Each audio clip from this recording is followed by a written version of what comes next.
पे जिंदा रहना न रहना, अपनी अपनी नस्लों को बड़ा आलिम बना दे और अपनी नस्लों को ग्रेजुएट भी बना दे, ताकि 2 टका कमाने के लिए स्कूल की नौकरी वो करे और फ्री में इमामत करना, ताकि कोई हरामखोर मुतवल्ली तुम्हें जगह हटाने की जुर्रत न कर सके। फ्री में इमामत करना, फ्री में मदरसे में 1 घंटे का टाइम देना, और तेरा बच्चा स्कूल में जॉब करेगा, कॉलेज में जॉब करेगा, हाई स्कूल में जॉब करेगा, ताकि कोई मुतवल्ली टिफिन की धमकी ना दे। और जब तू फ्री होके नमाज जुमा तो पढ़ना ही है, और नमाज जुमा पढ़ाएगा और खिताब करेगा, शराब की बुराई की मसम्मत करेगा, यही जो तुम्हें सलाम नहीं करता है, ये तेरा हाथ भी चूमेगा, तेरे पांव को बोसा भी देगा, पेशानी को बोसा देगा। इसलिए आने वाली नस्लों को सिर्फ मुअज्जिन मत बनाना, सिर्फ आने वाली नस्लों को सिर्फ इमामत की नौकरी करने के लिए मत पैदा करना। अपने बच्चों को इल्म दीन भी सिखा दे, ताकि वह दीन की खिदमत भी कर सके, और जॉब के लिए, नौकरी के लिए, 2 पैसा कमाने के लिए अपने बच्चों को राइटर, मुसन्निफ बना देना, अपने बच्चों को हाई स्कूल का टीचर बना देना, मिडिल स्कूल का टीचर बना देना, अपने बच्चों को प्राइवेट स्कूल खोल के उस स्कूल का डायरेक्टर बना देना। इतनी जबरदस्त अंग्रेजी तेरा बच्चा जान ले कि अंग्रेजी सीखने के लिए तेरे बच्चे के कोचिंग सेंटर में हिंदू मुस्लिम सारे बच्चे आए। मस्जिद में 10,000 तेरा बेटा कमाता, अगर जबरदस्त अंग्रेजी जान गया, हिंदू मुस्लिम सारे लोग उसके कोचिंग सेंटर में आ गए, तो तेरा बच्चा 3 लाख रुपए महाना कमाएगा। यहीं से पीछे सीवान है, उस सीवान के बाद देवरिया है। ये आज से 15 साल पहले की बात है।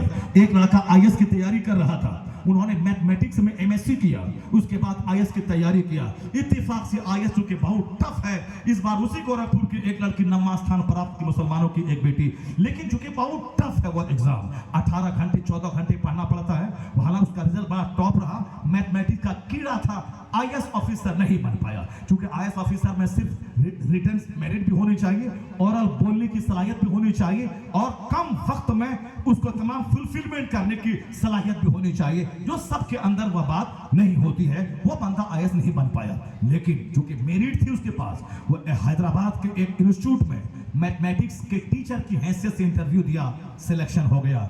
DM बनता, 2 लाख महीना कमाता, 8 लाख रुपए महीना आज से 15 साल पहले वो कमा रहा था। हैदराबाद के प्राइवेट इंस्टीट्यूट में सिर्फ मैथमेटिक्स सब्जेक्ट की निगरानी करने 2, 4, 5 कॉलेज थे जिसकी निगरानी करना था, और वीकली उन तमाम कॉलेजेस में मैथ का क्लास लेना था। मेरिट कभी जाया नहीं होती है, सलाहियत कभी खत्म नहीं होती है, इसलिए अपने बाल बच्चों को खूब मेहनत से पढ़ाइए, वरना नहीं तो आपके बाल बच्चे आने वाले दिनों में जलील और रुस्वा हो जाएंगे। बगदाद मिट चुका था, मदरसा मिट चुका था, खानकाही निज़ाम तबाह बर्बाद हो गया था। उसके लिए इल्म चाहिए। गौसे आजम मदरसात वली थे, मगर दुनिया के सिस्टम को फुलफिल करना होता है। दुनिया में खेती लगाने के लिए हल जोतना होता है और दाना डालना होता है, और जो दाना डालेंगे वही फसल पैदा होगी। ऐसा नहीं होगा कि गेहूं डालने के बाद वहां से हम बासमती चावल पैदा कर लें, ऐसा नहीं होता है। ऐसा नहीं होता कि आम का पेड़ लगा दें और 50 तावीज डाल के वहां से अखरोट और बीदाना और नारंगी पैदा कर लें। नहीं, इस दुनिया में कुदरत का कानून यही है, जैसी जमीन वैसी फसल, जैसा दरख्त वैसा फल, जैसा बीज वैसा दाना। ऐसा नहीं होता है कि लगाएं नींबू का पेड़ अब वहां से संतरा निकल जाए, नहीं, यहाँ संतरा के पेड़ से संतरा ही निकलेगा, चाहे 1 करोड़ तावीज लड़का दे, चाहे दिन रात दरख्त के पास बैठ के पुराने पाक की तिलावत करे। ऐसा नहीं, कानून नियम से चलता है। गौसे आजम अल्लाह के वली पैदा हुए थे, वो अल्लाह का फजल था, मगर नियम यह था कि जाहिरी इल्म हासिल करना होगा। इसीलिए गौसे पाक बगदाद गए, दर्जनों उलमाए कराम के सामने जाकर वहां चराग की रोशनी में आंखें जला जलाकर हजारों किताबों का आपने मुताला किया।